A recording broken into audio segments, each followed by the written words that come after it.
Olá! A gente vai falar de Bitcoin hoje, mas esquece um pouco a ideia de que é só uma moeda digital.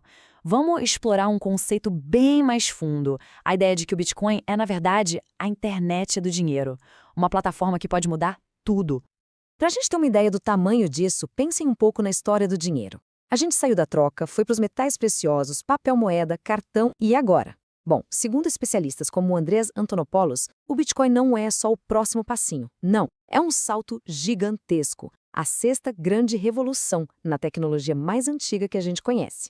Tá, mas o que ele tem de tão diferente assim? Essa é a pergunta de US$ 1 milhão, né? Por que todo esse barulho por causa de um código de computador? A resposta, olha, tá na forma como ele resolve um problema bem antigo, de um jeito que ninguém tinha pensado antes. Sabe qual o melhor jeito de entender uma coisa complicada? Fazendo perguntas simples. É isso que a gente vai fazer aqui. Se a explicação não for fácil de entender, é porque a gente ainda não entendeu direito. Então vamos começar pelo começo, com a pergunta mais fundamental. Beleza, vamos para o nosso primeiro tópico.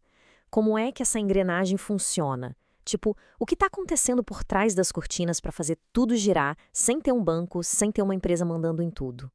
Pois é, aqui está o primeiro grande quebra-cabeça do dinheiro digital. Pensa numa foto no seu computador. Você pode copiar e colar quantas vezes quiser, certo? Agora, como é que a gente impede alguém de fazer o mesmo com uma moeda digital? Gastar a mesma moeda 2, 3, 4 vezes? Esse é o famoso problema do gasto duplo.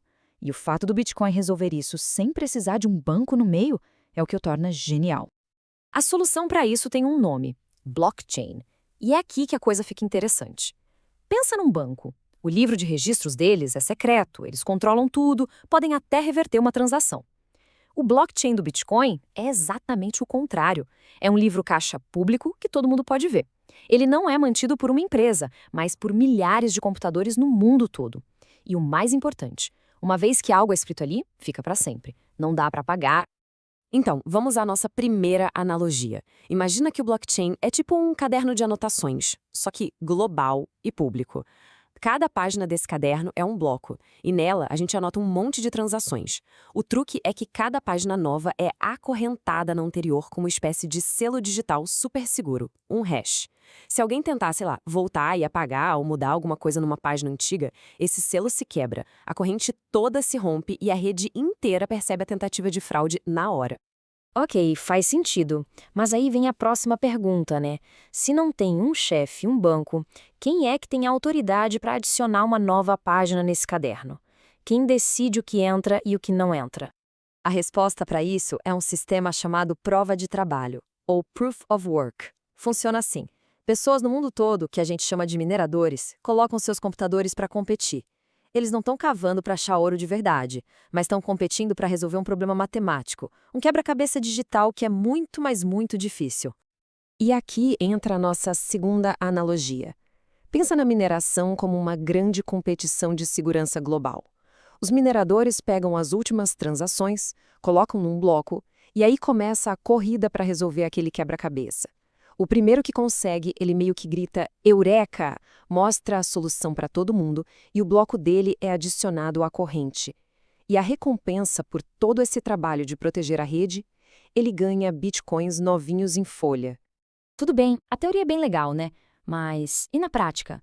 Como é que essa tecnologia toda se sai no mundo real? Com os problemas, com os acertos, com tudo? Todo mundo já deve ter visto uma notícia sobre hackers que roubaram milhões em Bitcoin. E sim, isso acontece, é verdade. O próprio Antonopoulos, que a gente citou lá no começo, fala sobre isso abertamente. Só que tem um detalhe super importante que quase ninguém menciona. E o ponto é esse, e é crucial entender. O protocolo Bitcoin, aquele nosso caderno global, a corrente de blocos, ele nunca foi hackeado. O que é hackeado são as corretoras, as empresas que guardam os bitcoins das pessoas. É a mesma diferença entre um ladrão assaltar uma agência de banco e alguém conseguir hackear o real, a moeda em si. São duas coisas totalmente diferentes. Dá uma olhada nesse gráfico. A rede Bitcoin é a base de tudo, essa teia que conecta as coisas. Esses círculos que a gente vê são as empresas, as corretoras, os serviços que foram construídos em cima da rede. Então, quando um deles é invadido, é uma falha de segurança daquela empresa, e não da base, não do protocolo Bitcoin. Vamos falar de outro assunto polêmico, a tal da volatilidade. O preço do Bitcoin sobe e desce que nem um louco, todo mundo sabe disso. A gente já viu o preço variar 20% até 30% num único dia. É uma montanha-russa de emoções, não tem como negar. Mas, se a gente der um passo para trás e olhar o filme todo, a tendência de longo prazo, a história é um pouco diferente. Conforme mais gente usa, conforme o volume de transações aumenta, essa volatilidade maluca vem, aos poucos, diminuindo. Ainda existe, claro, mas a tendência é de queda. É o sinal de um ativo que ainda é muito novo, que está amadurecendo. Ok, então, deixando de lado um pouco os problemas de hoje, a volatilidade, para onde tudo isso está indo? Qual é o futuro dessa tecnologia? O que o blockchain pode realmente se tornar? Olha, essa talvez seja a ideia mais importante de todas. O Bitcoin não é só sobre dinheiro. O blockchain, a tecnologia por trás dele, é uma plataforma. Pensa na internet. Ela começou de um jeito e hoje é a base para tudo. E-mail, redes sociais, streaming. O blockchain é a mesma coisa. É uma base para um novo tipo de aplicativo. Um tipo que não precisa de um intermediário no meio. E isso abre um mundo de possibilidades. E a gente já está vendo os primeiros exemplos disso pipocando por aí. Coisas como propriedade inteligente, onde o documento do seu carro ou da sua casa pode ficar registrado no blockchain de forma segura, ou o nome de domínio de internet que ninguém pode tirar do ar, e, claro, os famosos contratos inteligentes que a plataforma Ethereum popularizou, que são basicamente programas que rodam sozinhos e cumprem o que foi combinado, sem precisar de advogado ou cartório. Mas, claro, nem tudo são flores.